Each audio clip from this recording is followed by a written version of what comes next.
Hello, everyone. It is time for the Paranormal Theory Haunted That Casket us. number 10. You said 10 last time. Is it? No, it's not. Yeah, it's 11. 11. It's 11 now. Fuck, I don't know anymore. It's we'll get back to just another episode. Of course, Facebook's being weird and not connecting us to Facebook. Bill, welcome to Haunted Casket. I am Haunted Faith I'm Trevor from Haunted Faith, and Bill, do your intro while I do this. Hello, everyone. I'm Bill from Empty Casket. How y'all doing? We got our friends Nick and Ryan from Paranormal Theory with us tonight. How you guys doing? Good, man. Good. We were supposed to have you guys on in September, and then that all went to shit. Yeah, I got sick and didn't have a voice, and I mean, it worked out because I went to a concert that night. Was going to miss it anyway. So, well, there you go. Everything happens for a reason. So I'm glad that I got sick for you. But I actually got sick from a concert, so that's kind of weird. Yeah, I went to go see Linkin Park in Brooklyn, New York. Nice. I had to go on like 3 subways, and by the time like I left New York, I'm like, yeah, I'm gonna get something from this. That's why I don't go to New York. Like an STD. Yeah, exactly. I don't blame you. I went to Philly for my concert, and it was not in a great part of Philly. Not that there is a good part of Philly, but there's a good part of Philly. Well, yeah, the exit. The stadium like area Italian district. Yeah, we'll take you to the colleges. You'll be all right. The colleges, all right. But okay. Yeah, go to the college sections. You'll be all right. I had to remove Get Haunted from the streaming destinations, re-added it, and we have a green check mark. So give me a solid 5 seconds. Refresh this Facebook page. Technical troubleshooting live. And please give me a glimmer of hope. I'll check on my phone to make sure. All right. God damn it! No, it still didn't. Okay, I'm fucking pissed. Okay, well, we as of right now, we are not live on Facebook, so it's through Get Haunted. Yeah, like Get Haunted, the business page. Yeah. I'm guessing it's because someone's already live on the page and there's like errors. That shouldn't be the last show just ended. It just ended. All right, cool. Yeah, so we should be up and running here in a moment, I would hope. All right, so I got a green check mark. The last time that didn't last that long. You gotta love it. While we're waiting, Stephen Kometz, how are you, buddy? Stephen Kometz, the one YouTube homie. Yep. Okay, we still have a check mark. The better platform. Yes, 100%. Yeah. Barely. Trust me when I say that, barely. Is there a good social media platform? No. Questionable. I would say the best one currently is Instagram. Probably. Yeah, I'd agree with that. It's very well. Actually, I lied. The best one's actually TikTok. Strongly disagree, but okay. Just from discoverability. Okay.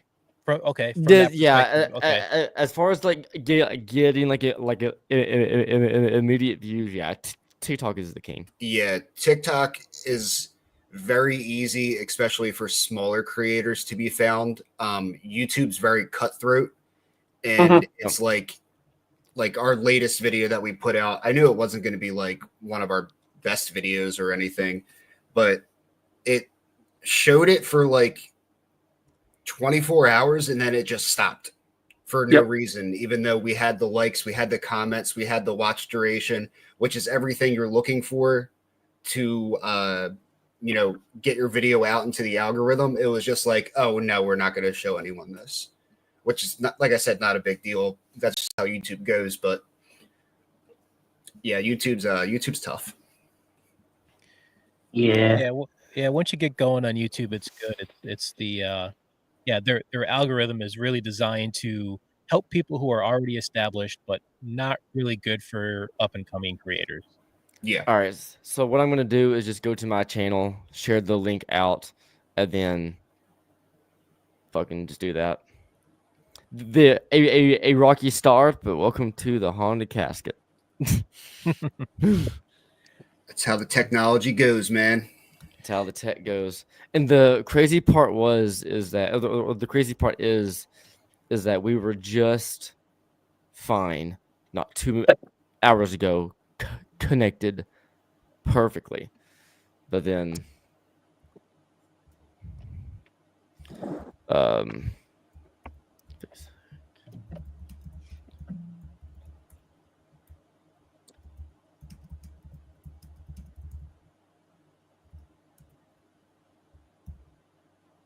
Don't you love awkward silences on podcasts? oh, 100%. Well, I was just going to get into it about. So now that kind of the haunt and the spooky season's kind of come to an end. Now What are we're you starting talking to about? get Spooky season never ends. Spooky season. Truly, it never ends. does. Oh, so you're one of those fake investigators. Gotcha. Right. Yes, the fake it stuff.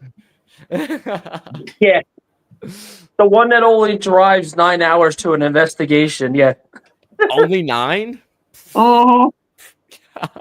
That's been our farthest drive so far. Yeah. I have sad to say that I've driven a lot further. Granted, I got paid to, but I drove 11 and a half hours straight. Ooh. My longest was 12. Damn. Where y'all like where's your line though to where it's like, okay, I'm not going to drive anymore, I'm going to fly? Like, where's your limit? I My would wallet? fly. I would fly. I would much prefer to fly to some of these locations, but then I look at the price of airline tickets. I'm like, you know what? Driving doesn't seem that bad. You catch up on podcasts then. Yeah, I would say like a 12-hour one isn't that bad. Like, I've been in a car for 12 hours. It's not. I look at it like kind of like a work day. But the thing is like that's also like a whole day gone, especially like you're taking time off of work or something like that. And it, that's when flights kind of like, okay, we can get there in, an hour and a half instead of 12 hours. Like that matters. Yeah, for sure. I mean, it's not something I do often. I've done the 12-hour twice. I've done 10 hours probably about 3 times, and so other than that, I try to keep it under 5 if I can. See, what you need to do is you need to get YouTube to pay for your flights. That way, you're not paying for the travel. Yeah, you see, that's the hard part is getting those views and getting that money from YouTube, and you gotta, as we already complained about YouTube, that's the hard part. Well, when you eventually get on their good side. So when you guys do your 10 or 12-hour drives, do you do your 10-hour drive, then investigate that night, or do you stay over and like spend the whole weekend? I've done both. Both, yeah. I tried to stay over the previous night, but yeah. I drove 12 hours to get to Old Hospital in College Hill. I got there just as Rob and them were getting the tour of the place. So I jumped into the tour. We got that, then went right into our investigation, our event that night. That night was the night that we turned the clocks back. So we had an extra hour-long investigation. We went to 4 a.m. anyway. And then I had a 45-minute drive to my hotel room. I was up and moving for a solid 27 hours that day. Yeah, I'm surprised you didn't stay at the house that's on the property. at that time they didn't have it open to stay in yet. Sorry about that. Yeah, the doctor's house was open, but not the nurse's one. What is the longest drive like any of you have ever done from location to Airbnb or hotel? 30 minutes on our last one. That was our furthest, I think. Yeah, and then Norwich was about 30 minutes from the hospital to our hotel. Gotcha. Yeah. I did an investigation years ago. It was a private one. No events or no nothing. Me and an old friend, small town in Indiana, and and there were hotels near. Don't get me wrong, but we were doing a whole weekend there, and there was like this mall/club that we wanted to go to 2 hours away. That was in between home. The mall/club was in between the investigation and our actual home. So we stayed in a hotel near that club. I drove 2 hours to the investigation and came back. But God. I like to think it was worth it. We were dancing in the club, half asleep. So cheers to that, I guess. But see, I don't think it's bad after the investigation because you have like that adrenaline and everything. Yeah, that only lasts like, for about 2 hours though. Yeah, about 2 hours, and then it's like okay. I've done a 3-hour drive home after an investigation, and that was brutal. Yeah, we did a 7.5-hour drive out to Ohio. Did a convention out there, and then immediately drove home after, which is 7.5 hours from there. Oof. And yeah, that was a fun day because we did it twice. Yeah, we drove out, got to the hotel. We fell asleep probably for about 2 hours. Drove the 30 minutes to the convention, did the whole convention, left there at 6 p.m. and then drove 7.5 hours home. Correct. And Aristocat, the first time I've seen you here, as far as I'm aware, welcome in. I hope you're doing well. I love the little. I think that's a worm picture. Very cute. It looks like the thing off SpongeBob. The old I was about to say that. Chocolate, yeah. Chocolate. But welcome in. I hope you're doing well. I hope you're doing. I hope you're having a great night, great Wednesday night, hump day. I haven't said hump day in a while. That's weird. Anyway, that's still a thing. I have no idea, honestly. I haven't heard the word hump day since like high school. Yeah, I think I think the teachers were just trying to be cool, like how they say like Riz and shit now. The word hump day, like back in the day, back in like my high school was 2013, so back in 2013, the word hump day was cool, I guess. I don't know. Yeah, but that was back when everybody used to scream it down the hallway. There's like hump day. Yeah. Yep. It was a commercial at that time, wasn't it? Yeah, I would. So, yeah, with the camel. Yep. Mm-hmm. Oh yeah. What was that advertising? Do you remember by chance? I want to say insurance. Yeah, that's what I thought too. Like Geico or something, or State Farm or something like that. I'm not going to go on a whole rant about it. Just one quick thing, because you're how old? You're 27ish. Who? Both of you, I guess. Hell no. No, 31. Yeah, I'm 31. All right. Well, close. I wish I was still in my 20s. Thank you. Do you remember the DJ remix for the Reese's Puff commercial? Reese's Puff, peanut butter chocolate. Yeah. Now you sing it, yeah. All right. But yeah, anyway. now sing it. Yeah. So, as a tech Rob is behind the scenes trying to fix this amazing, beautiful. Get it done, Rob. Get it done, Rob. Yeah. Get him out. Get him out. Get him out. I will leave. As Rob is pulling wires out of the wall, hoping for something to happen. I have a question for the both of you. Shoot. Oh, I thought that was a new comment, but it's just stream are being weird. But anyway, so was gonna ask you this the last time because you guys made your jump on the paranormal red carpet quite quickly, and so back in the day, and I say that like it was like 30 years ago, but 2015, now granted, I only talk about this in like a getting to know slash like informational sense, but I got a lot of views at one point in a way that I really wish I hadn't have. My one video that went viral was absolute fucking shit. I really wish I didn't get all the views that I did, but I What? and, Now I kind of want to see that. uh, back when okay, so long story short, because trust me, so back I don't think you're capable of that. so hey, I'm off the caffeine now. I can do that sometimes. But so back I started my channel as soon as I went into college. Didn't have time to create my own original idea or anything. I was hard at work. So my only content for a long time was Ghost Adventures reviews. I would watch the Ghost Adventures episode and review it. And around that time, Zach Bagans was releasing teasers for the Demon House. It's not a Haunted Casket episode unless Trevor brings up Zach Baggins. Yes. So Zach Bagans did an article with, I think it was TMZ or some shit about like the Demon House. Like it was nothing crazy. It was 2 paragraphs, I think ish. I don't know. I'm like, oh shit. I literally woke up at 3 a.m. I'm like, oh shit. Article.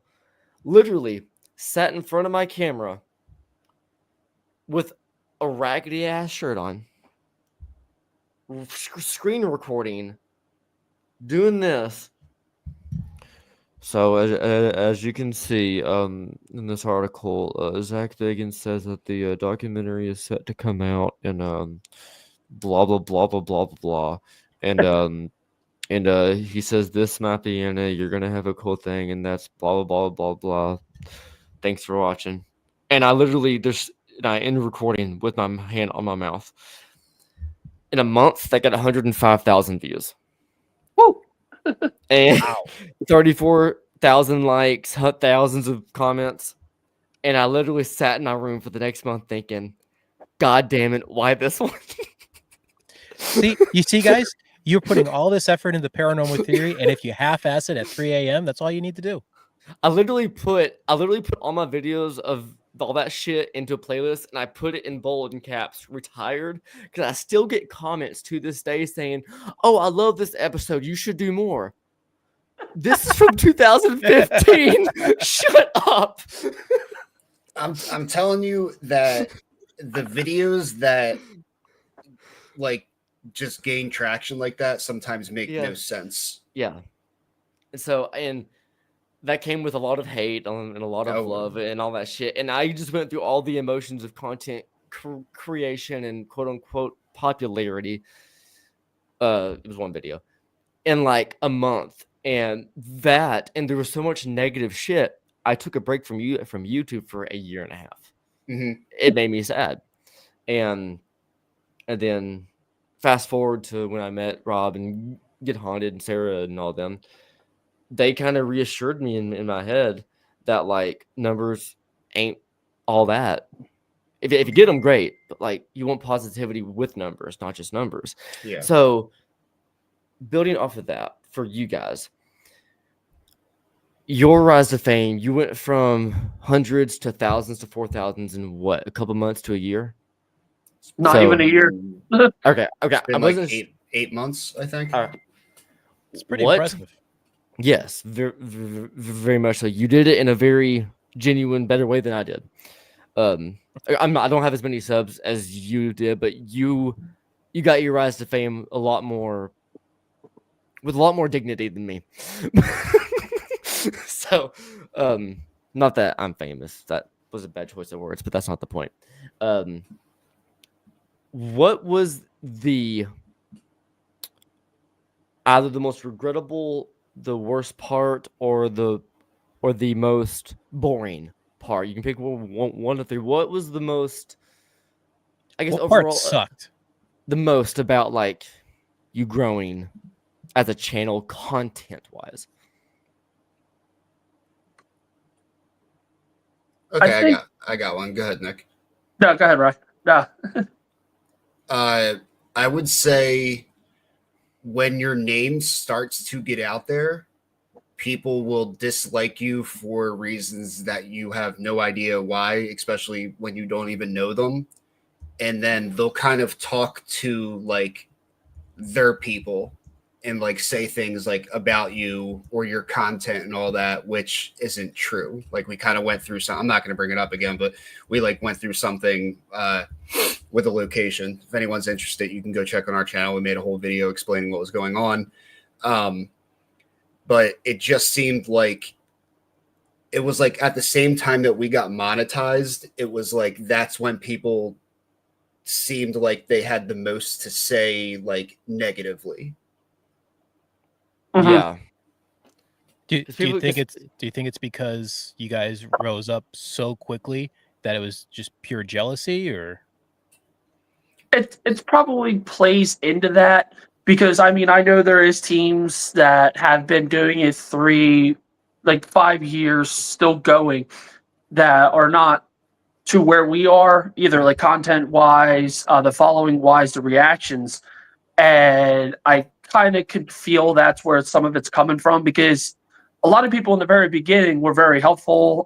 They supported us like I mean left and right. But as soon as we started to get traction, you watch people just falling off left and right. And then when you see them again, it's just like they either standoffish, really judgy, and it's like we never changed as people. We never said anything against anybody. Uh, it was just that we took off doing kind of the same thing they were doing, and I guess it is a jealousy thing that why did they take off and not us? I find that not most of the time, but with certain people or some people can put on a fake front. I've dealt with it in the past on multiple fronts, multiple communities, even in my own family. Hell, where they want to see you do you, but only to get inspired by you. And then once they get inspired by you, they want to take that idea of what you do and do it themselves. And so, like, take for example, if John Doe, is a basketball player, I'm like, oh, I'm not into basketball, but I want to be. I'm gonna take advice from him. Oh, he does this, and that. Same here. Oh, he went pro before me, man. Fuck John Doe. It's one of those. I support you, but you better not rise. You better not rise faster than me. It's like, or we can rise together. Have you thought about that one? It's weird. I mean, It's I've also seen like kind of tied it into it seemed like there's people who I guess got the like didn't like us in simple terms.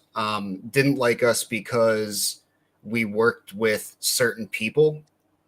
yeah. Like that's a thing too. It's like a weird like gatekeepy thing.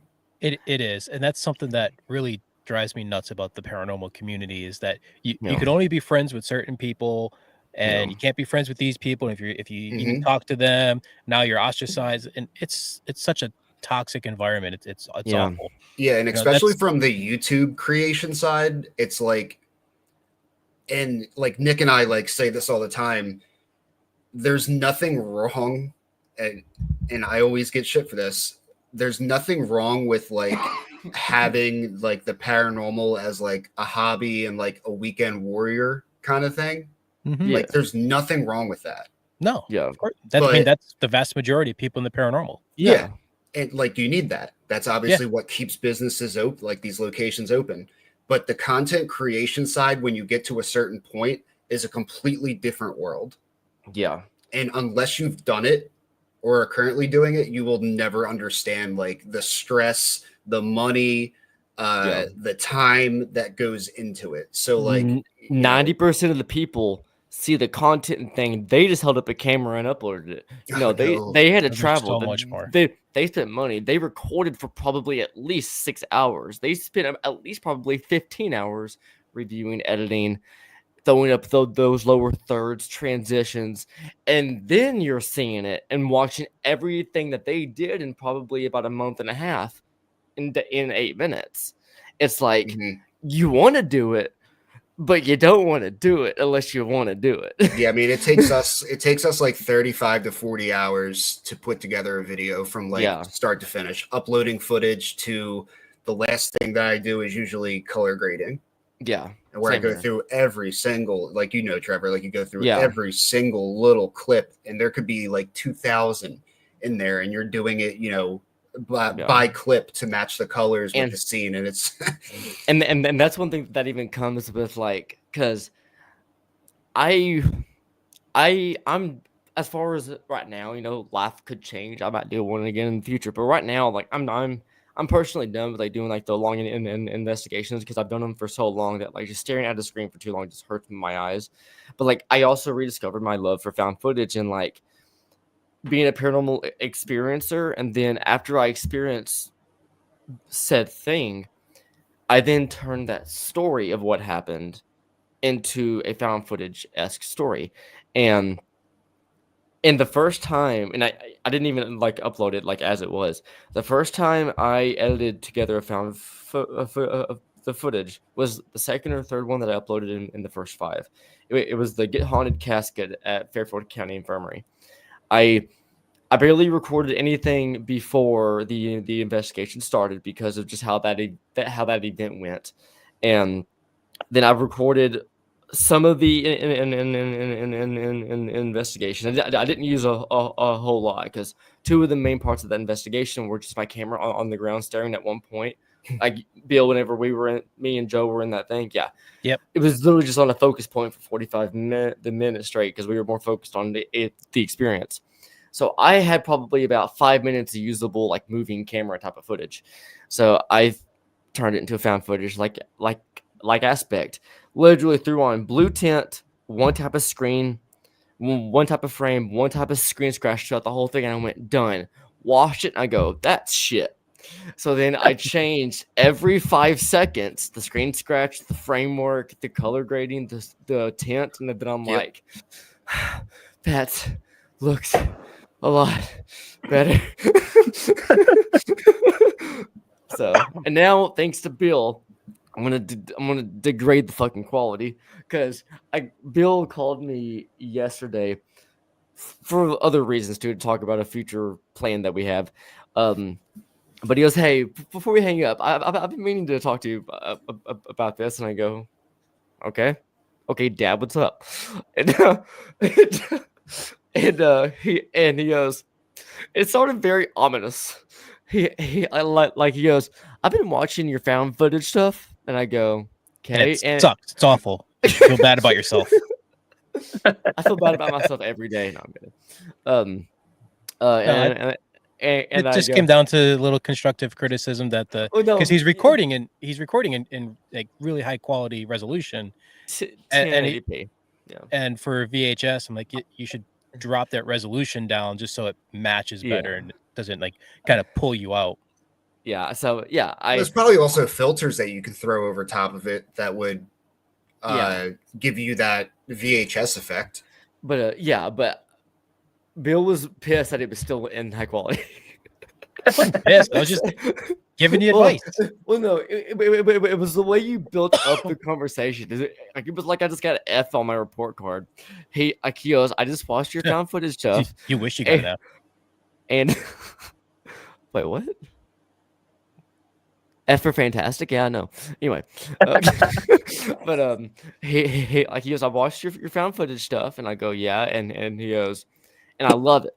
I go, thank you. And he goes, but I go, okay. And he goes, there's been something that's been irking me for a while, and I was never able to figure it out, so I didn't say anything. But now I figured it out, and I go, what? And he goes, it's too fucking high quality. And I go, what? And he goes, when I watch found footage stuff, he goes, I understand you throw on screen scratches. I understand you have frames and tints, but I still see 1080p in the lower corner. I'm like, fine. So I'm going to degrade the shit to 360p before I export it, just so my dad will be happy. So I would try the filters first. Oh, I throw all the filters on too. If you Yeah, get, the filters don't touch the resolution of it. yeah, Yeah, they you actually have to go in and change the resolution. I get what you're trying to get. Okay. Yeah. the closest I can get to artificially degrading the quality that I know of is just turning the noise all the way up. But even then, instead of Just lowering gets the like brighter. yeah, it turns every pixel as bright as they can get. Yeah. And unless you want to watch the sun, That's a weird topic, isn't it? It's like, how do I make my footage look worse? Yeah. Like, I guess, hey man, that's your thing. it's just, and it's not even the fact that I love the look and the aesthetic of it, but that's not why I like it. And as I say, as you can see, if you were looking at my channel, you could see. But my whole like motto / like mindset for all this is it's all a mystery, and that's because what the definition of found footage is, or like the idea of it. It's you find it after the fact. The context of what you're watching never goes out of date. It never changes. You never lose context, and the story does not have to be in order. Yeah, that helps. So, although I like my story to be in order, It definitely helps when you have ADHD. Yes. So, and like but whenever I blend the paranormal into it, it kind of has to be in order because you don't want to hear me tell the story, then see part of a experience, and hear me tell the aspect of the story. Like that wouldn't work at all. The only time that the order can be flipped around is if you start it with you screaming and running away, and then we find out why. So make a paranormal theory video. Gotcha. It might work for you. Hey, sure, Yeah, sure, try sure. it, man. So I got a question for you guys. Yeah. When you're at a location and you're filming, do you think that the act of filming, knowing that you're filming for YouTube and you're trying to get those shots, do you think that takes away from the investigation at all? No, because, and I think it's the way that Ryan and I kind of proposed how we're doing our YouTube is in a vlog style. So pretty much while we're looking through the LED screen, that's all that we're really seeing. So pretty much what you see on our shots walking down the hallway, that's pretty much almost looking through our eyes practically. So we're still living in the moment, and especially when I'm feeling Ryan talking, he's talking to me, so it is yet again just a POV view of me watching what he's saying. So we're always in the moment. It's just that the audience is also with us during those moments. Gotcha. And like what Nick said, most of it, we've been experimenting with using like more light, less light, more IR, less IR, that kind of thing to kind of see like what people like and all that. And we've kind of come to a conclusion. It's like a mix, I guess. Like sometimes like I used to have a big light that we called the sun attached to the top of my camera. But now what we do is I'll shoot without IR, but I'm holding a flashlight underneath the camera, kind of like this. Okay. Where like I'll kind of like set my arm on each other like that. And it gives like that vibe of like you can only see in the flashlight circle.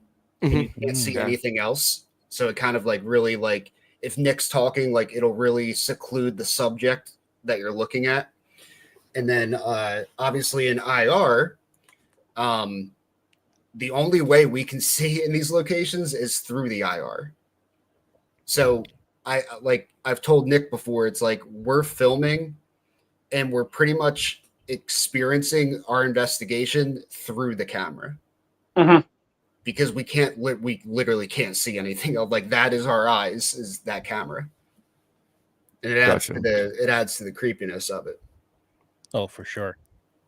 And then looking at that LED screen, you never get your night vision. So when you stop looking at it, it's just pure black. Oh yeah. Yeah, like we were at the Hinsdale house and then we were leaving. And Nick shut the kitchen light off. Dude, it was so, like you could not see your hand in front of your face like this. Like he shut it off, and I'm like, turn it back on, turn it back on. I couldn't see where I was or anything. That's how dark. But we were looking through the camera the whole time. We didn't really notice until like we didn't have the cameras on. We're like, okay, lock up, and then he shut the light off. I'm like, dude, I can't see anything. Where am I? Yeah, that's one of the reasons that I actually stopped filming my investigations, because when I started Empty Casket, the intention was to do what you guys are doing. And then after editing a couple of videos, I'm like, this just isn't for me. I don't have, you really do need to treat it like it's your full-time job. And I had way too many other things going on. I couldn't do that. I didn't want to do that. I'm like, okay, this isn't for me. That's not what I'm doing. So I went in with, other things within the paranormal, but I started doing some investigations without the camera, without lights, getting your night vision, because then you see some really creepy shit. And so at this point, I almost never use my camera anymore because I want that night vision so I can see the weird shit. And if I do bring my camera, I set it up as a stationary camera, and it's looking down the hallways, looking in this room, whatever, and I just leave it there for a while. Yeah. That's what I'm kind of starting to do, because now that it's really just Ryan and I usually put a camera on a tripod to get the wide angle before we got our other new camera. So one of us was always like living in the moment, and it really was different because I couldn't see, or I was just looking at Ryan's face through the LED, like shining up on him. That's scary. And that's the thing, is because like I see him and then I see the shadow kind of casted behind him, and I'm sitting there like looking down a hallway. I'm just like, is that something? So you're always second guessing yourself. So I do agree that, having the camera there is beneficial, but it does hurt you. Like you said, you do lose that ability for having natural night vision with your eyes. And that was another thing when he was using the spotlight on the one camera, the original like 4K camera that we had. I said, like, if we had all the lights on, you kind of lose that spooky feeling, because it's like, oh, I'm just looking down a very lit hallway now. So I kind of lost like my feeling of where I was, like in a building. I was just like, okay, we're just in an empty building right now. Compared to some locations, like when we do our Penhurst events and videos, we know that building front and back, so we'll never walk through there with light ever because we know where we're at. And that building will always feel weird to us because we don't have lights. So it's just like, oh, okay, there's darkness down that hallway, and you're just second guessing every single movement. So I think we should kind of stick with using just as minimal light as we can. And that's good when you're investigating with other people. I've been on investigations where people have had the spotlight, and then they're in a situation where they really probably should turn it off, and they don't, and you just want to hit them. Not you guys, but there was one guy at a event where people had paid to be there, and he had his big spotlight out, and I was like, dude, we're trying to do an investigation in the dark. Shut that off. And he flat out refused because he wanted to get the shot. Yeah, if you're doing a public, that's tough. If you're on a private and you're shooting a video, obviously the video like has to come first, and in a content creation wise. So it's like lighting is super important. So if you are going to use light, most of the time it is pretty bright. The one thing that I hate, and it happens without fail every single fucking time at Missouri State Penitentiary, headlamps, where we will tell them, hey, have it around your neck facing down, or hold it with your hand facing down. In senses, the rotation for senses, shut the fucker off. And there's always that one uneducated person that will have it on their neck facing down, fine, or in their hand facing down. I'll say, hey, lights off. Let's go. Sensory time. Lights off. Sensory time. Oh, sorry. Let me turn it off real quick. Okay. And everyone's through like, yeah, bro. Everyone's blinded by that. I've been seeing orbs everywhere. It's like, okay, Let's wait 5 minutes. Mhm. Or the headlamp could be turned on by a ghost, which I seen for the first time just recently. Really? Yeah, so we were doing a private investigation at McClay Mansion, and so it was me, my fiance Tanya, Terry, and Julie from Get Haunted, and then people who work at McClay Mansion. It was them and their families. So we're doing a séance in one of the conference rooms, and Julie had the headlamp around her neck. She had it off. We're doing the séance, and then the light turned on. And it's like, you guys have used headlamps before. They got the clicky button. You know, it's not like a mag light where you're going to set it where it's just almost on and then it comes on. This, you actually have to click it to turn it on. We had that thing turn it on and off on command. We moved it around the room to different places. It was, I've never seen anything like it. Oh, And crazy. At one point I picked it up and I'm trying to turn it on with the button and it won't turn on. I'm clicking it. The click is audible. You can hear it clicking. It's not turning on. I'm like, okay, we can explain this away as a bad switch, you know, and then we put it back on the table. We ask it to turn on. It turns on. And then we close down the seance. We're done with the investigation for the night. One of the guests picks it up, clicks it, turns it right on. They have not had a problem with it working since. Huh. Weird. I'm speechless. It was bizarre. It was great. I loved it. But I think the closest I've ever had to that was at no, you weren't at Indiana State Sanatorium, were you? Not yet, no. Okay. Whenever Get Haunted went there last, with the Black Wolf, Paranormal, Todd Leanne, and the Pax, all great people. Yeah. So I was doing it was first rotation. Didn't have any equipment on me, so I was just taking pictures with my phone. I hit record to record a video of I think it was Sarah walking down the hallway, and a minute into, or not a minute, sorry, like a second into the video, I looked down to pick up my camera because I'm like, shit, let me record this with my camera too. Look back up, my phone's black, like it was off. I'm like, shit, maybe I accidentally locked it or something. Hit the lock button, nothing happened. Try to turn it on, and it turns on. I bet my phone turns on 98% battery. My phone just goes off. So I mean, Ryan had that. His camera immediately dies, like in his hand, and we walk back to the gear room to grab batteries, and like he'll turn it on or try to turn it on real quick, and it's got full battery. It just won't work in that hallway. Yeah, we've had that's that weird. happen. it's wild when that kind of stuff happens. You try to come up with an explanation for it, and you can't. Especially when it battery happens. loss is weird. It is. Yeah, back whenever I did those long investigations, I have 8 batteries for my camera. Now I hardly use a full one. I remember we were doing White Hill Mansion, and I believe it was our second time we were there. It was the one that we went with Brent, Nick. Yeah.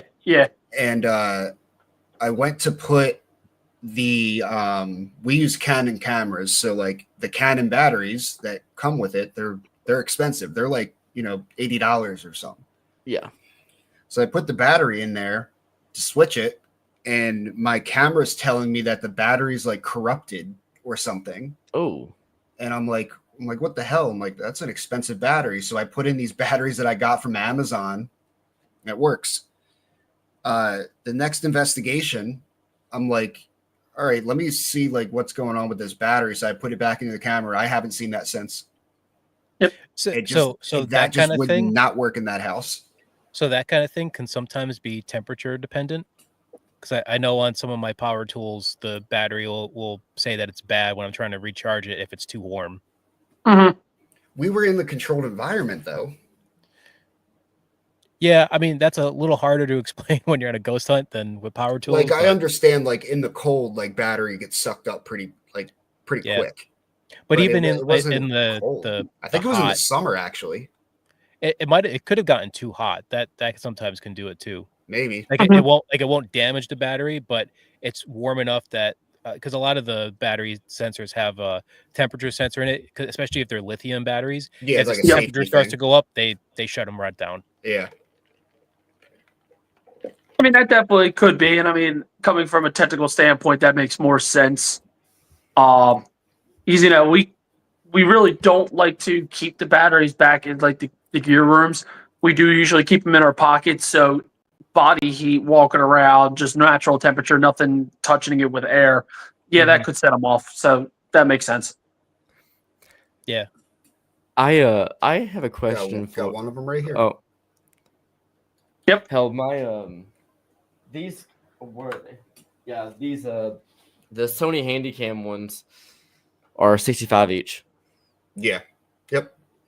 but I think I have 6 or 7 of them. And I think altogether, I think I spent $350 on batteries. Yeah, I buy the cheap knockoff batteries. And they work just as well. Mm-hmm. Yeah, Oh yeah. I do have one of those. It's like from Watson brand, but I mean, anyway. I'll try like knockoff batteries, but the one thing like the knockoff SD cards, absolutely not. Oh hell no! No. Do not cheap out on SD cards. No, I just go a Spend good the one. money. Go with SanDisk every time. Yep. Yeah. Question for the both of you amazing people. I haven't asked this in a long time, and I want to bring it back. And this one makes you think too. Or at least to me it does.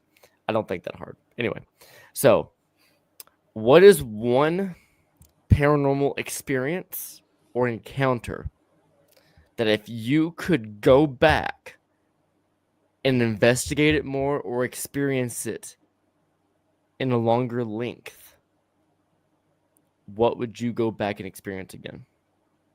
If you pictured the experience in your head and thought that could have gone on for longer or that could have changed into something else, what would you do? Or what would you go back to? Go ahead, Nick. Mine's Trans-Allegheny. Okay. So what happened there? Fourth floor. So Ryan and I, we were sitting in the hallway where Nick and Heather, right, Ryan? Katrina. So when Nick Rolfe and Katrina saw that shadow figure on the fourth floor in Trans-Allegheny, so we were in that same hallway. We were asking questions back and forth, getting a couple responses on the music box. And we're like, let's just walk down the hallway, see what else is in this hallway. So he had his camera and I put mine on a chair, like literally looking down the hallway. I mean, you can even see it just kind of like crooked because it's just sitting in the chair. Yeah. And we're down in a room, probably about maybe 20 feet about 20 feet away from the camera in a room. And I'm on Spirit Talker and we're asking, is anybody here with us? Like, just the normal questions. And it said outside. I'm like, oh, are you outside? Do you want us to go outside? And at that same timestamp, these eyes just manifest down the hallway that the camera picked up. And I mean, we watched the footage over and over and over again.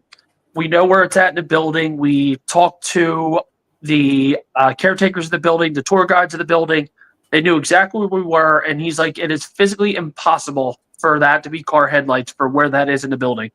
He says you literally would have to like aim your headlights up this way towards the building to get it. And he's like, it's physically impossible to make those headlights. And you literally watch them like, whoop, they show up. And the longer you stare at them, you could almost pick up like the shape of a head and kind of like shoulders. And then it eventually like fades back. So Trans-Allegheny is pretty open and up in the wilderness. Any chance that it could have been an animal?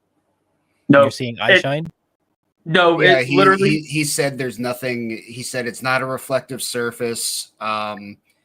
He said that there's not anything to where, because I thought like a raccoon or something. I was like, okay, a raccoon maybe, but like what Nick said, the more you look at it, you'll see like a partial manifestation, and then it almost looks like it kind of like starts to step back, but it turns its head.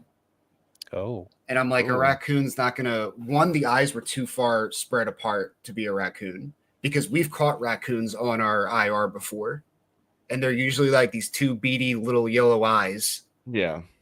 and they're like super close together. But this was like a pretty good distance away from each other, like human wise, or not human. I don't know what the hell that thing was, but yeah, we didn't see it until we were like editing.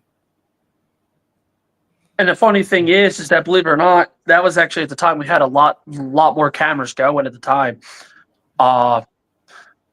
Rhino was actually kind of like didn't look at that evidence. He was just like, "You're just staring down the hallway. What am I going to look at?" For like, we were down there for.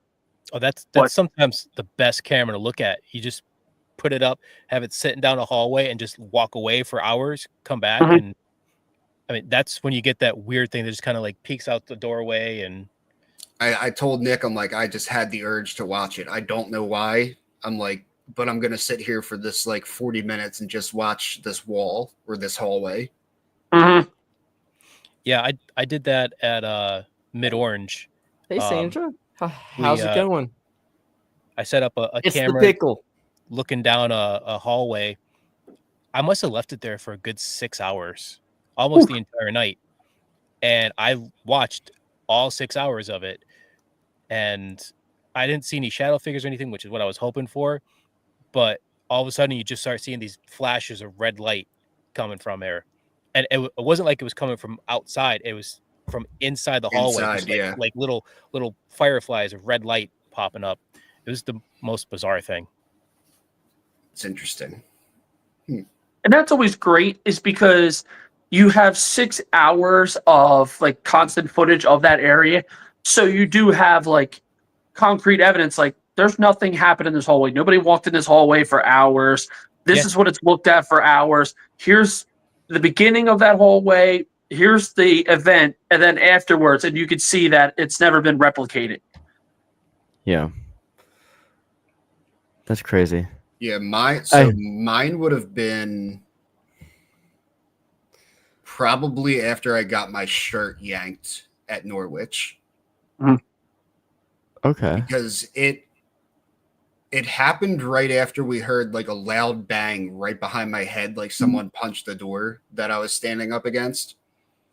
And like my sister screamed and Nick's trying to figure out like what's going on. And we're kind of like explaining the story, and we just so happened to have a camera running because we weren't even investigating at this point. We were wrapping up, and we still had a camera running, and I just so happened to be standing in front of it. And you see the shirt get like my shirt get lifted up and then yanked backwards. Damn. And Wow. I'm like, I say, I'm like to my sister, the guy, look at her. I'm like, did you just touch me? And you can see in the video, she's not like anywhere close to me. And Nick's not even on camera. He's like kind of to the left of it. So it's not him. I wasn't wearing a belt. I had nothing in my pockets. I was wearing like these joggers that I usually wear on the investigations. And Nick says on camera, he's like, yeah, I saw it. I saw your shirt move. And in the video, like you can see the shirt get like lifted up. And then it's not even pulled down, but it's pulled like down and out. So it would be physically impossible for a shirt to fall like this way. It's going to fall down. You know what I mean? Yeah. But it was like, I don't know what time was that, Nick? Like almost 3 a.m. when that happened. Yeah. Yep. And I think it was more of like one of those things. I feel like if you do this enough, like there's going to be a time where you feel like your shirt got like tugged on or something, and you're kind of, and usually it's just a story. It's just like, oh, like I just felt like my shirt got pulled, but like it's very rare to catch it on film. Yeah. And I didn't even put 2 and 2 together that I was standing in front of that camera. So I wish we could have went back and investigated that further. Like, okay, there's obviously something here that wants to talk to us with all this activity, like poltergeist activity that's going on. And it would have been nice to kind of like see like, okay, you know, what do you want? Because obviously you're trying to get our attention. Yeah, and I think that's good advice for anybody who wants to fully document their investigations and want to put stuff on up on YouTube, start like the second you get there, start recording, and don't stop recording until you get in your car to drive away, because it's when you're setting up and breaking down that the weird shit happens. Yep. Happens all the time. When we were literally doing our outro for Old College, we were literally in the only room that had heat on the second floor. It's their gear room.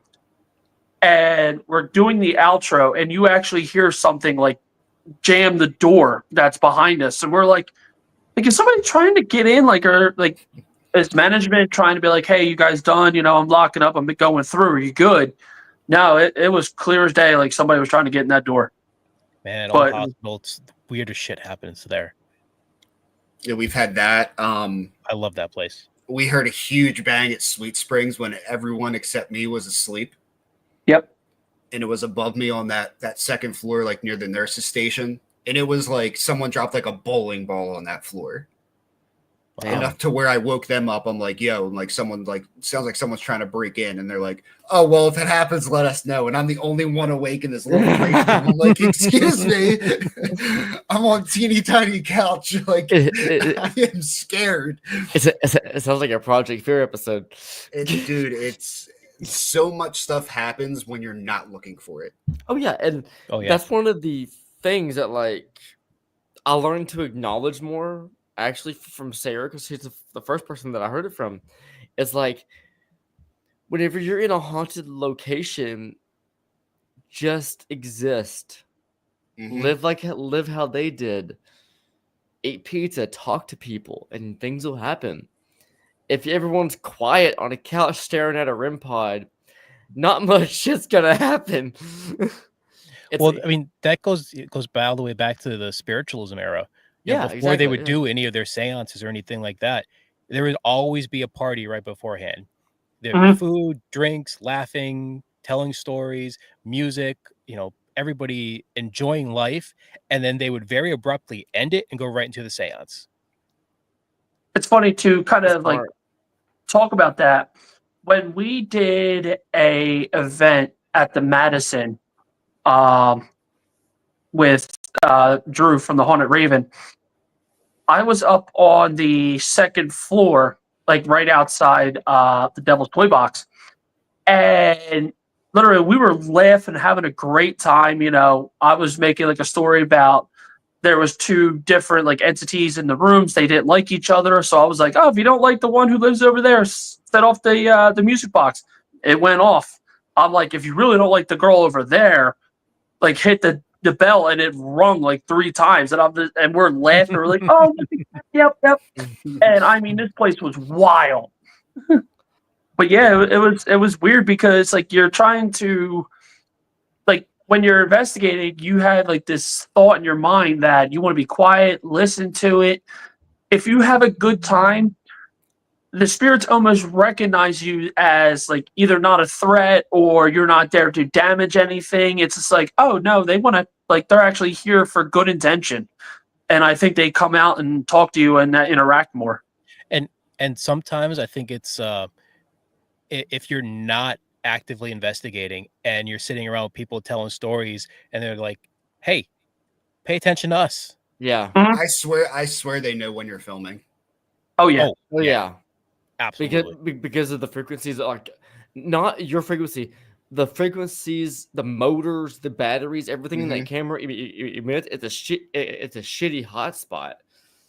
Is pretty much all it is, and sometimes people, obviously sometimes shit happens in front of the camera. But yeah, I'm not sure how it works, but yeah, like everything in this world puts out a frequency, and spirits either hop in front of it or drain it. Well, it's funny. It's like, here, I'll spring this theory to you. When you guys are like, when we're all filming, like for everybody that's watching, when you're filming, you always seem to notice that stuff always happens like away from you, down the hallway, behind you, away from your camera. Do you think like the pulsating, like you said, of the cameras, like your voices, the equipment is almost putting like a barrier to them. Like, hey, I can't come in here because you got so much stuff going on. It maybe, so maybe it's a barrier. Maybe it's more of it's just so much energy coming off of it. They're just like, I don't know what that is, and I don't want nothing to do with it. Mm-hmm. I got one more theory, and I just thought of it. Is that a paranormal theory? Those are below us. Yeah. That's trademark. Don't use it. Fine. Go ahead. So, like I said, I have a theory. No, I'm kidding. You're fine. Wow, usually Trevor kicks me off, and here he is kicking off our guest. So, yeah, oh no, I can't have that. There we go. Okay. All as it once was. Okay, but jokes aside, what if the rays that the cameras are putting off, IR, thermal, IR, night vision, the rays are like they can't be touched or somehow like burns them or some shit. I know that sounds stupid, but like, what if the rays, like, for us, Almost like a flashlight. Yeah, for us, the sun burns us. We can't be in the sun for more than an hour without getting burned and wanting to go inside or throwing on protection of sunscreen to stay out there longer. Mhm. What if we have the cameras out and we have fucking IR or night vision blasting into a hallway? Spirits are in front of the camera for a short time, don't have the energy to do anything, but when they do, they need more protection and they're getting hurt. And so by the time they can do shit, they're like, fuck, I gotta get out of here. Well, it's a scientific fact that a high EMF signal can make like us, the living people, physically ill, hallucinate, Paranoid. Paranoid. So Yep. what's to say that that little fluctuation that our devices and cameras and batteries are giving off doesn't have that same effect to them? True. Because if they're giving off EMF, we scientifically for a fact give off EMF just like most things in the world do, because it's radiation at the end of the day. Mm-hmm. So I don't think that's such a fetched kind of theory that this could be pushing them away, which would make sense to why most things happen away from you. Hey, Yeah. Trevor, Yes. maybe we should ask our friends over at Paranormal Theory to test your paranormal theory and ask the ghost that on their next investigation. Yeah. We could try to. We'll ask them at Mid-Orange. Yeah. Mid-orange. Yep. Yeah. And have fun with I it. think that would be a really like interesting study. Hey, what? I got one more too, and this may be far fetched, but let me know. My mind thought about portals. What if, and this may already be known, I don't know, but what if the frequencies that our cameras put off, especially TV crew cameras, the ones that are like triple the size of mine, what if their frequencies null the power of portals to be opened? So whenever they're in an area for too long, whatever spirits already reside there are stuck there for temporarily, and the portals are just kind of dulled. And then once they walk away, the frequency gets rebuilt. Almost kind of like a health bar, like in a video game. Could be, but then you got to ask the question, what is a portal? Like from a physics perspective, what It's is it? that thing in Ghostbusters. I'm kidding. I'm kidding. He does make a good point though. Like that's why the paranormal is mostly or basically all theories, hence why we named Paranormal Theory. Because for it to be science, it needs to be able to be God, if Lauren Helkelson's watching this, please don't kill me, because you say this all the time and I'm probably gonna screw it up, but it has to be able to be like replicated.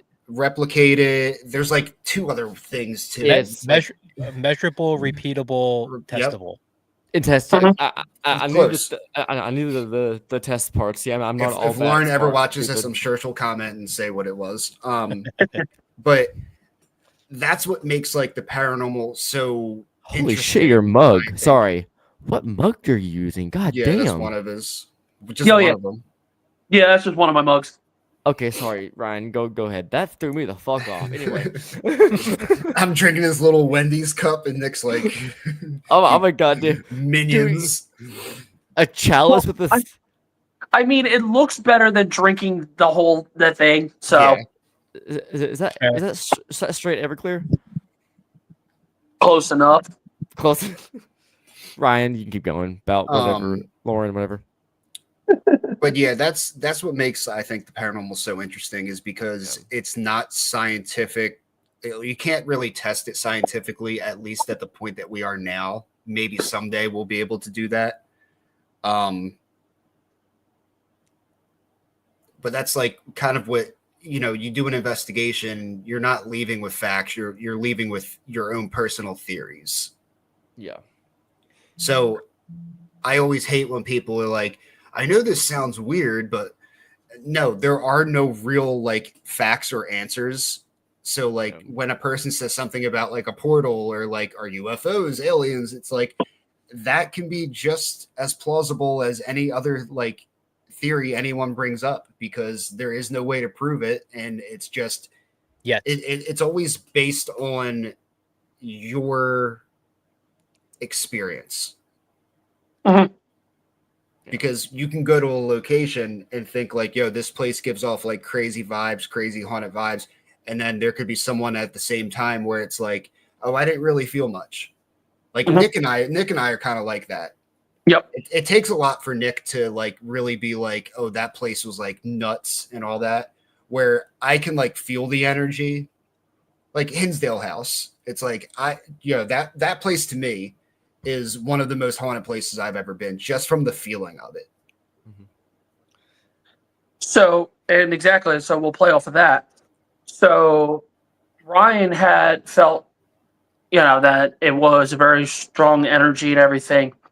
I noticed that as soon as like we got there, but as soon as I made like our intentions well known to the spirits of the property with the giving tree, I did a tribute up there like mostly everybody should do.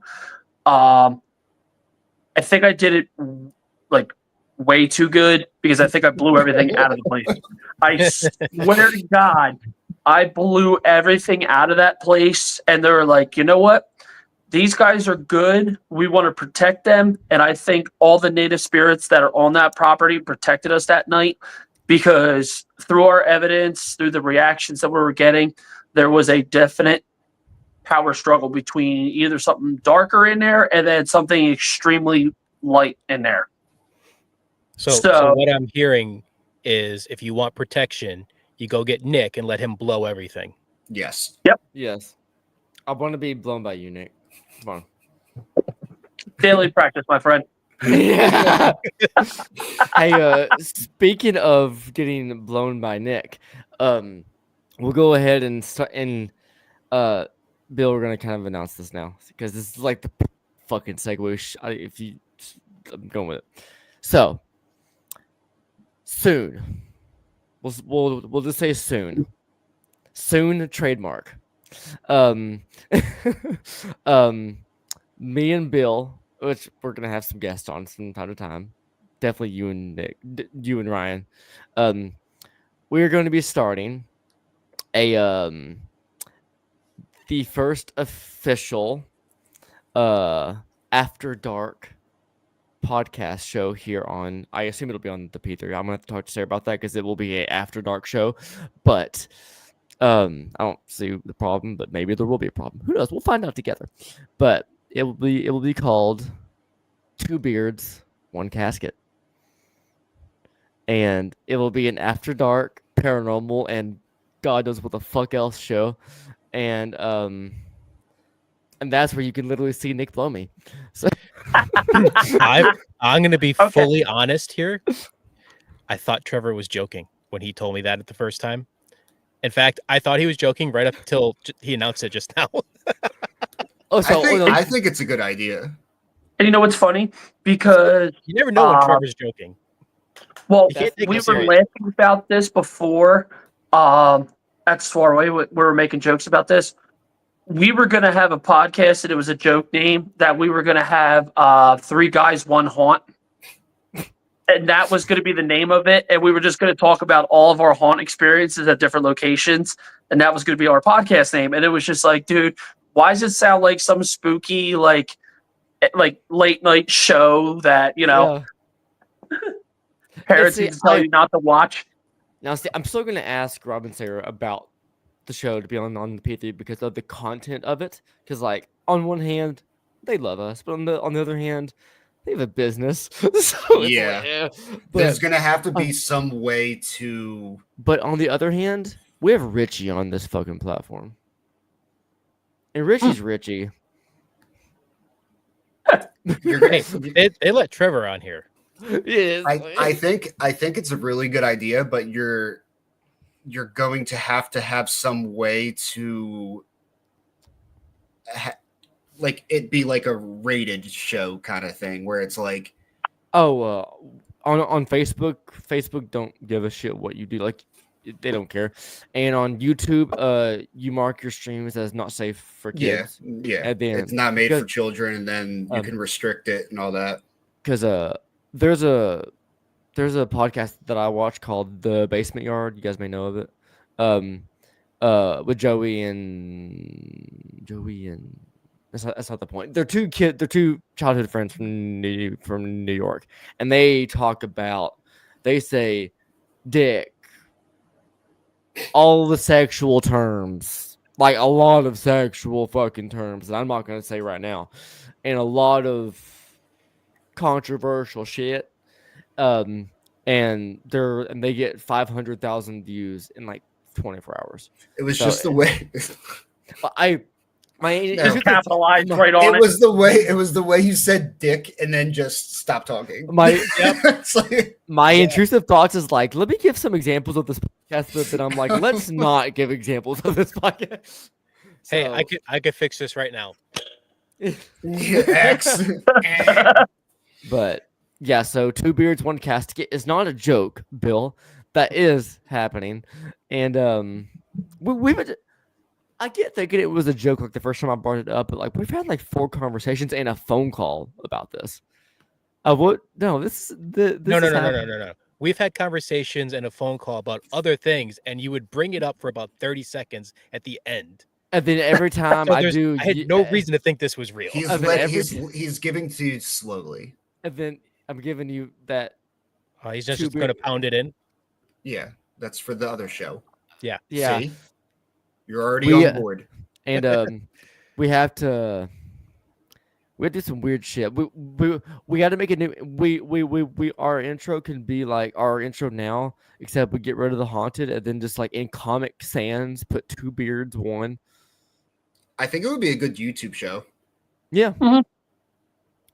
And Facebook allows like videos of like terrorism and shit, so like they don't give a shit about us saying dumb shit. Sometimes, yeah. And if not, but yeah, Facebook will also ban your account for no good reason either. So, but I pay. Yeah, I see Facebook hiding people's comments that ask like, "What's that?"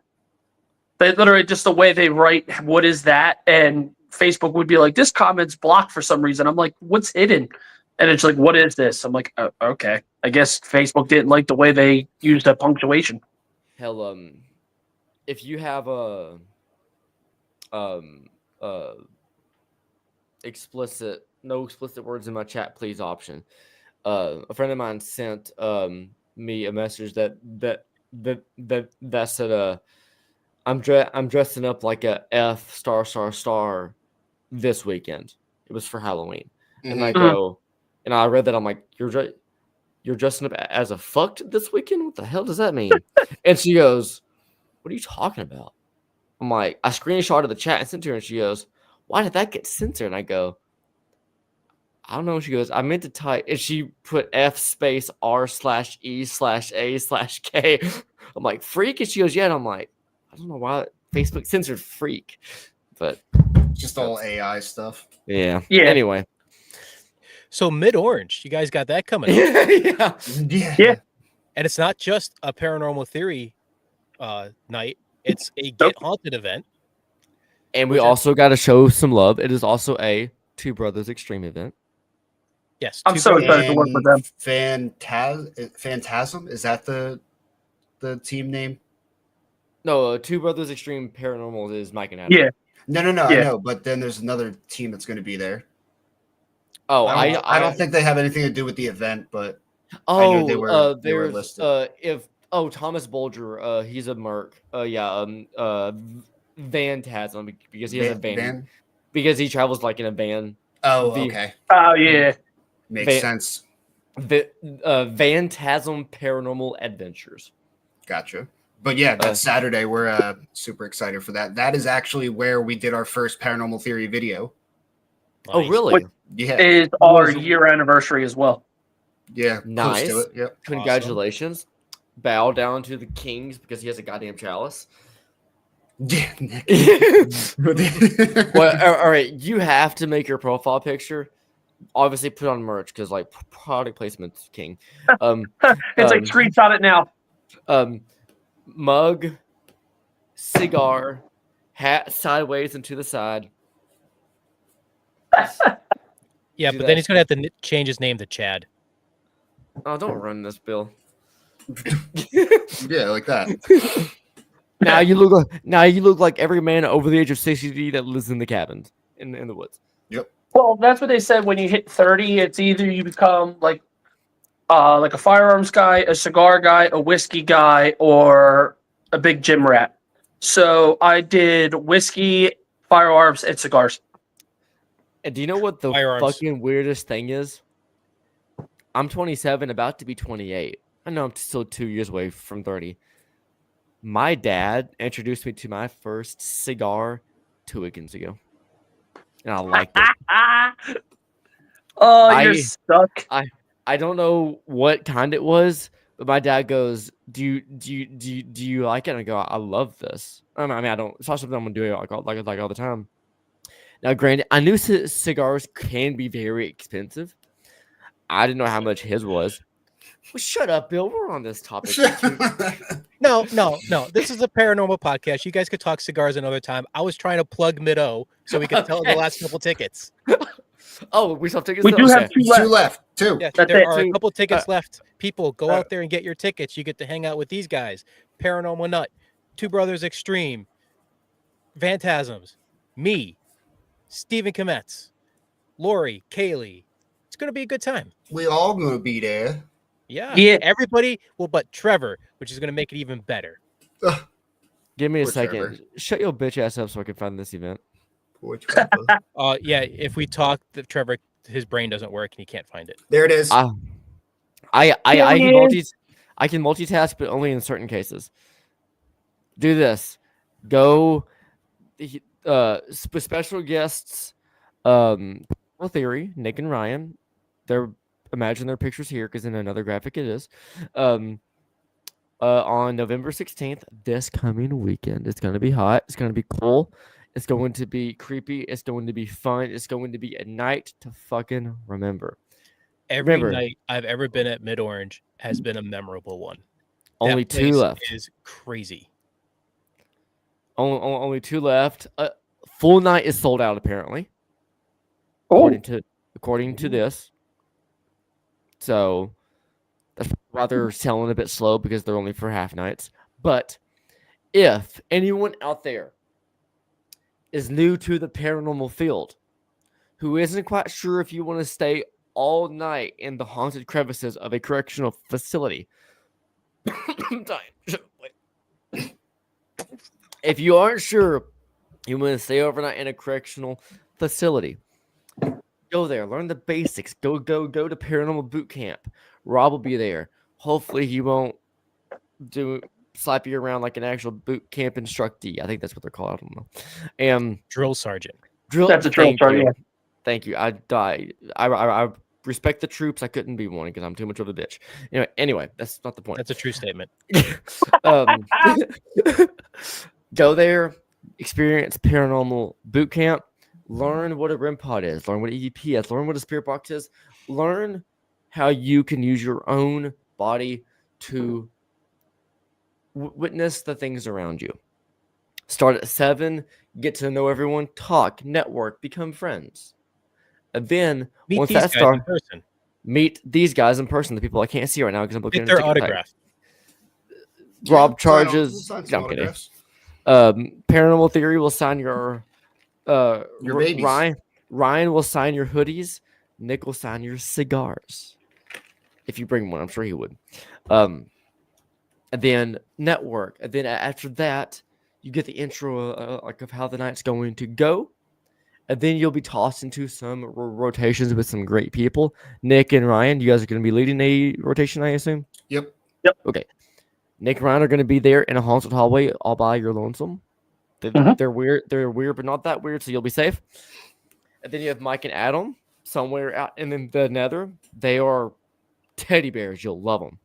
And then Rob and Bill, you going? Oh yeah, I'll be there. Bill, and then I assume Terry and Kaylee and all them crazy bunches of votes. So go there, get a taste, and if you like it, come back and see us. Join the community.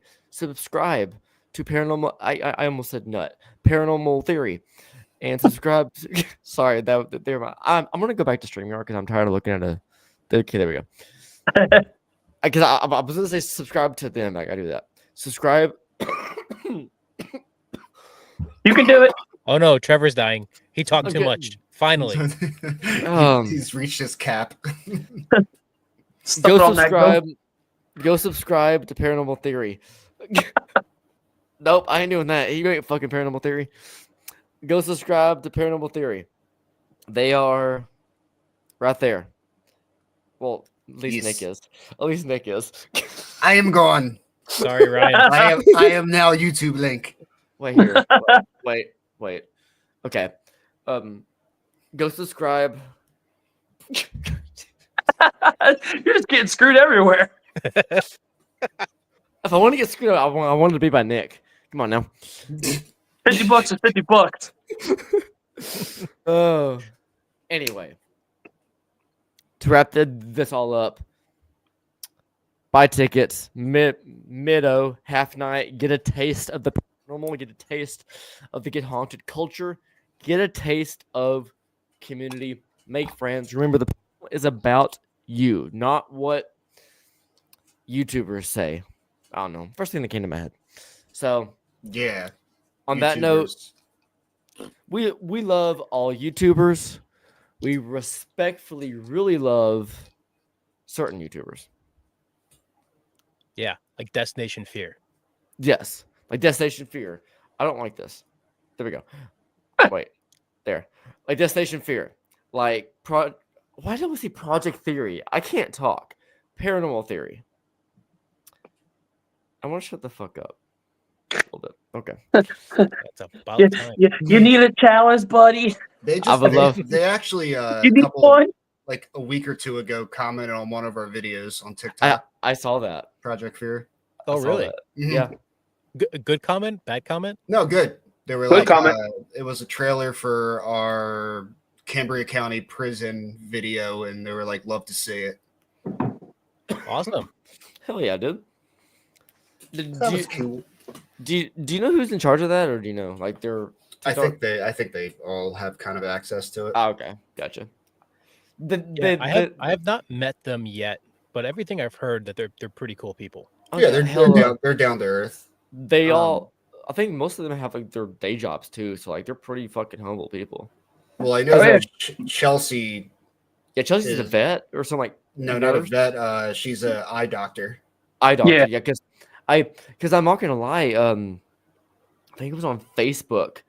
A fan noticed her at a appointment, Yeah. and it wasn't a Project Fear account. So I'm like, I'm like, I don't know this nurse. Kept scrolling. I was like 4 scrolls down. I'm like, wait a fucking second. That face is why is some random nurse in my head? I scrolled all the way up. I'm like, I literally did this for 5 minutes going, Does the guy know that person? Chelsea has a day job because Yeah. like I thought Patreon like pays them a lot of money just to, like let them go do their thing. Yeah, I mean, I would assume that Alex, Tanner, Dakota, and Connor, they all live off of like YouTube and sponsorships and Fear Club and all that kind of stuff. So a lot goes into it. But I know for a fact Chelsea has like an actual day job. I mean, when you have your doctorate and you've gone through all that to get it, Yeah. you're going to use it. Now, what sponsorships do they have? If you know, I I've never think seen on it. last YouTube video, it was like one of those like freshly packed meals. Factor, yeah. Yeah. I know that's one of them. For some reason, I thought you meant like they were like sponsored by like ghost hunting gear or something. No. Like, they're a like lot YouTube sponsors. like advertisements and stuff. Yeah. Oh, okay. So when are you guys That's getting cool. sponsors? We have our media kit. I've been sending it out to I've been for next year I've been focusing more on the media kits going to different Paracons and everything. Okay. I just sent our media kit to Rock Island Paracon. Yes, I was about to ask you that. Come, please come. Well, we sent our media kit, so Yep. I will let Candy know that you did. I'm not sure what she has to do to approve it. So like for all business reasons, no promises, obviously. But like I will send her a message and be like, hey, let these fine human beings, these handsome motherfuckers in, please. we want to if we're gonna go there, then I know the old Juliet prison is near there. So I would want us to maybe get out early or something and film at the prison and then do the Paracon. Hell, the last time that we were there. And hold on, if anyone sees me doing this, I have a single fruit fly that is flying around here, and I can't catch it. I thought you were just ripping ass. No, honestly. there's a little like fruit fly that I'm like trying to swat them. The last time that we were there for the Paracon, Get Haunted, we hosted a VIP overnight investigation. I And think well, it What wasn't. is that place? It's so old YMC. It's an old YMCA, but the YMCA the portion of it is no longer being advertised for reasons I'm not going to get on about here. Mhm. It is now it was once a roadhouse. It was once a lot of things. I'm not going to say them all because I don't know for a fact, and I don't want to blow smoke up your ass or say something wrong. But much like in theory, like Bobby Mackey's, it went through a plethora of uses. Yeah. But its most well-known one is the YMCA. The last time I'll mention that. And then it is now a roadhouse. Currently, whenever it's not a Paracon, it's actually a open for service furniture store called the Divinar store, the Divinar furniture store. Fancy furniture. But during the Paracon, they put all the furniture against the walls and down in the basement and put the floors out. So it's a it's basement, boiler room, basement, main floor, all the way up to fourth floor. The second floor last time was off limits because of just too dangerous. I don't know if they're going to renovate it. If not, it won't be available then. But we did a VIP investigation that went from 8 p.m. to 1 a.m. We were sorry, I'm getting over a sickness. But and so from 8 p.m. to 9, we did like an introduction. We did a very small presentation on making sense of your senses, and then from like I think it was like 9:30 or 10. That's when we started to take them to take everyone up to do the investigation. We didn't do like any like free roam. It was just a large rotations. It was like 45 minutes each time from basement, first, third floor, basement, first, third, and fourth floor, and take them up and down. And from let's say just about from 10:30 to 1 a.m. we were just rotating. Okay, yeah. So Yeah, that's it what. seemed it's like the biggest Paracon like in that like kind of Midwest area. Oh, it is. I guess it's technically the They're Midwest. definitely pushing to be the biggest Yeah. around. Yeah. there. In my opinion, as far as notoriety for what they are, they're equal with a lot of people. But for 2025, I have a good feeling that this is going to rock the Midwest. Now, Because, who have they brought in as like guests and all that? Paraflix, Beacon, Aaron G. Thompson, War Party, Paranormal. There is a greater than 0% chance that Empty Casket Talking Board Museum will be there as well. Greater than zero, which Bill. I have to verify dates for one other event that we have going on next year. And if it's as long as it's not that same weekend, I'll be out there. I should find out by the end of this week. I know it's not the event that we're doing because that's in the spring. Yeah, I'm not gonna say anything about it because like nothing's planned really. There's nothing really to say, but it's happening though. But yeah, so Haunted Rock Island. I'm actually gonna let me quickly see if I know it's October 4th of next yes. year. I'm gonna see if they have a website. Haunted Rock Island. I never actually looked at their website if they have one. I just saw their Facebook page. Okay, I will just. They do not have a website. Let me close out my DMs. You know what? Fuck it. If I show, it's not showing like any messages. It just shows who sent me them, so I don't care if you see that. What are you poking the screen for, Nick? Oh, I thought you were doing something. Okay, never mind. Yeah. So this is the place. Let me take off your face, this thing, so people can see you. So yeah, Haunted Rock Island Paracon. That was the banner for Get Haunted. Get Haunted, Paraflix, and War Party, and We'll have to see if Shannon's going, Nick. Oh, really? Yeah, she's with Paraflix. That's true. Paraflix had a vendor table wrap aside War Party, and Beacon wasn't too far away. The Aaron G. Thompson from 28 Days Haunted was there. A lot of people that were vendors did a video. Aaron G. Thompson got engaged live there. That's my live streams, which weren't great. It's always best to get engaged at a haunted location. Yes. That's what I did. Oh, there you go. Yep, I proposed to Tanya in a haunted mansion right before an investigation. There you go. And also, fuck.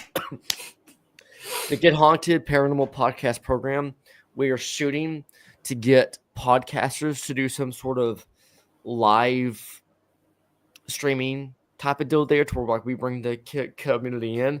The last time that I was there, I did some live streaming. I'll admit I kind of dropped the ball on it because I'm being serious.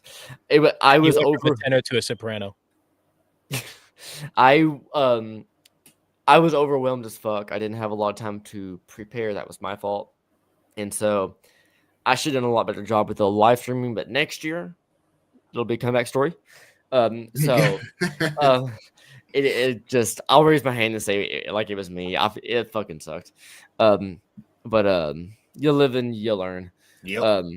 So next year, live interviews with anyone, celebrities, vendors, anyone who's interested. Hopefully we can get some podcast stuff involved. And all this is being put on when it comes to the Roadhouse by the amazing Candy Slater and Lisa Divnar. Amazing people. Candy is Get Haunted and Lisa is Rock Island at its finest. Yeah. I think that's all I can really say. It's all I really know of right now. But starting that ball More to rolling. come. Do what, Bill? Said stay tuned, more to come. Yeah. On the next episode of Dragon Ball Z. I haven't said that in so long. I feel old now. Yeah, you're the youngest one here. I feel like I'm 37, dude. But my fucking job is killing me. Especially now in fucking Christmas season. It is the worst fucking job to have in Christmas season. Yeah. I used to work for FedEx, so believe me, I know how that is. Yeah. Guess how many stops I had today? And I'm not gonna talk about this forever because I'm getting sad just thinking about it. Guess how many stops I had today, a month before Christmas even happens? 67. 100. 69. 100. I would Nick, really you- thought Nick was going to be the one to say 69. Nick, you said you said 100, and Ryan, you said how much? 69. Add them and add 7. Mm-hmm. Yeah, I that's know. what You can actually math really quick. That's No, I suck at math. That was easy to put together. I had 172 stops. Last week, I had 105. In a week, it just up there. I guarantee you, 2 weeks after Black Friday, my last route that was smaller got 220 every day. I believe it. I'll be pushing 300 by December 10th. I'm pretty sure. Oh, speaking of things that we buy, I didn't tell you, Nick, the Rode mics that we got for the ones that clip on, that part does not come with the lav part. Thought so. Yeah, I had to buy 2 labs. That's why I was like, when I seen him, I was just like, that don't look right. Speaking of Rode, I had to buy 2 of them. $100 each. Yeah, for that tiny little microphone that sits on your collar. I want that Rode mic that clips on. That's to what I'm stuff, talking about. but also has a microphone, like a full-on like mic handle attachment you can snap it into. Is Yeah, that what you're talking? yeah. A lava. A lav mic is the one that sits like on your clothing. It's a tiny little microphone. Yeah, I thought a lavalier like had to have a wire on it. Does it not have to? Well, No. it doesn't necessarily need a wire, but okay. I thought I know, the definition of lavalier was wired. they're wired Yeah. to the transmitter, or I'm sorry, okay. they're wired to the receiver. Yeah. The transmitter and the receiver are wireless. I want that too, especially for paracons and traveling. I wouldn't need it here. Yeah, like I know Steve from Haunted Nights, they use it, and he was the one that was talking to me about it, and he sent me over the link, and I noticed while watching his video, I'm like, wait, he is wearing a microphone. So I messaged him again. I'm like, yo, what's the mic that you're wearing for the Rode mic? And he's like, oh yeah, right here, and he sent it to me, and I'm like, god damn it. More money. Yeah. The good thing about found footage, I can have a shitty mic and be golden. Yeah, yeah. You might actually be better off. Yeah, Yeah, right. yeah. I really want that Rode mic that teleforms. What the fuck? That transforms. Telescoping. That transforms into like an actual like handleable mic. So like whenever we do interviews or like a Paracon, I'd be like, hey, what do you think of Nick's beard? Then they could say, hey, it looks It's pretty fantastic. yeah. Like yeah, same here. I like It's made a lot of connections for us. Yeah. Although you're a couple years away from starting to get a little the gray streaks in there. Bill dyes it. Don't listen to him. But No, I got mine. I got gray in mine. No, he's got gray I got- in there. no, I got gray in mine. It's at the very bottom. I mean Yeah. like he dyes it gray, like it's fake gray. That's what it was the joke. Just for men. Yeah. It's some of that it's some of that Ben Gay shit. Well, there went the outreach on the podcast. No, that's a product. I'm not even sure what Bengay is. It just sounded funny, and I know it's some sort of male product. I don't really know what it is, to be honest with you. No, But- it's a muscle product. Yeah, I was gonna say the muscle product for like icy hot, I think. It's icy Yeah, hot. Okay. Icy Hot, Bengay, Tiger Balm. Yeah. On that note, go follow Paranormal Theory on Facebook, on YouTube. Please and thank you, amazing people. We have Bill from Empty. You guys are gonna like this little outro thing. I just talk shit about him in a funny way. So we have Empty Casket Paranormal. He takes wires and makes them creepy. Up next, we have Empty Casket Talking Board Museum. He teaches you about talking boards. He teaches you how to use them, the history. He also teaches you how to not be scared of cardboard. Up next, you True have. statement. Up next, you have me. Up next, you have gethaunted.com. That is right side, right? Yeah. Okay, cool. Gethaunted.com. Cool. My brain just froze. Community network, podcast, events, merch making, website, event sales. And if you have anything else that you could think of that's community based we're not doing yet, give us the idea. We will do it and give you credit because we love you. And the only rule that we have is don't be a dick and join our cult. Up next, we have Ghosted Magazine. Their 1 year anniversary issue may be sold out like right now. I am not sure, but it is there nonetheless. Ghosted Magazine. Great people. April Bussett, Michael Danger Castro, the most badass, funny, non-PC motherfucker I've ever met in my life, to be honest with you. Amazing dude. Love him with passion. He's one of those guys to where he appreciates you in the calmest, most demeaning ways, and I love it so much for some goddamn reason. Up next, I think Greg's happening, so just in case, Greg Balkin may or may not be on tonight. I know he's been kind of under the weather, but be sure to stay tuned for Ghost Box Radio with Greg Balkin coming up here in about 15 minutes. Assuming that StreamYard works for him to stream to Facebook. Assuming that Facebook cares about anyone. But I forgot to make the video for everyone today, but be sure to pay attention for the wrap up in the Get Haunted network, or me and Courtney will do it. Other than that, I will end this on you guys. I know we talked about Mid-O, but is there anything other than Mid-O that you guys have not said anything about yet that you want to throw out into the airwaves right now? No, awesome, cool. I'm kidding. I'm kidding. Okay. Hinsdale House video that will come out Tuesday at 7 p.m. Eastern Standard Time. That's what I've been working on, and after this podcast, I will be probably working on. I might try to get some camos and Call of Duty in between that. Probably what Nick's going to do too.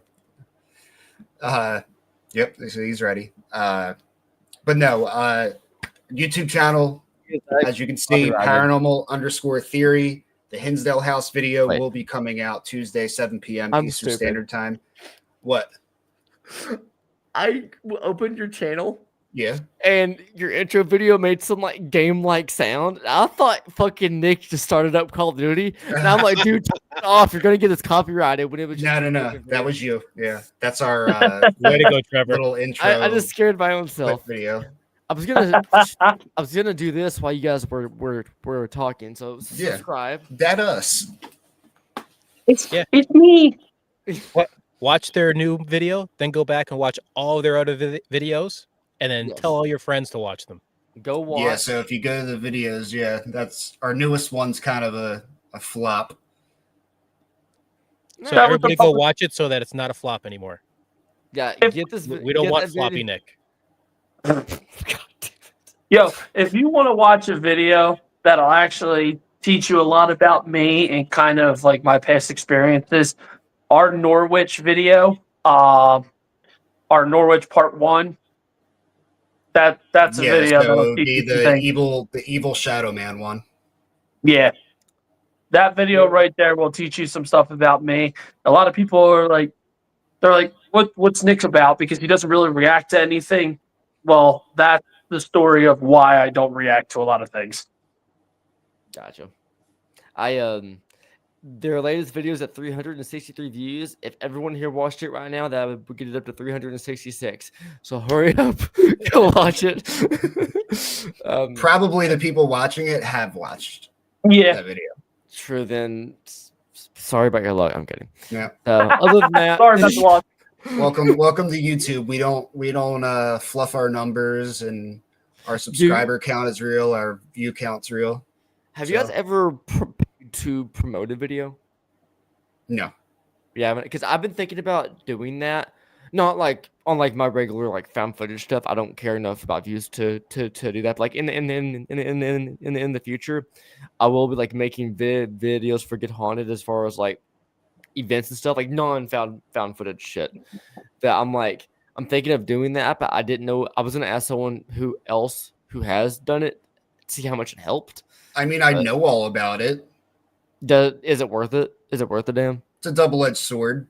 You're going to get the views, but the way that it is promoted, it's a skippable ad. Mm-hmm. Oh, so it'll show 5 seconds of your video, and then someone will skip it, which will knock down your view duration, which means your organic outreach, which is the most important thing on YouTube, takes a bomb. And that affects like your next video. Like people don't understand that. They think like, oh, it's just this video. But no, YouTube's like it's watching a pattern to try to find the right audience to send it out to. You're paying, so you have to be strategic with your money, basically. Yeah. Like I'm sure there are good ways to do it. I just personally haven't tried to do that, and I don't really want to. That's fair. It might be best to just upload it there and then like promote it on Instagram and TikTok and then link it. That's your best way to grow organically. Fair enough. Is funnel everybody from every site into your one site. Spam TikTok and hope for the best. Copy that. Sorry. Hey, yeah. Takes one video.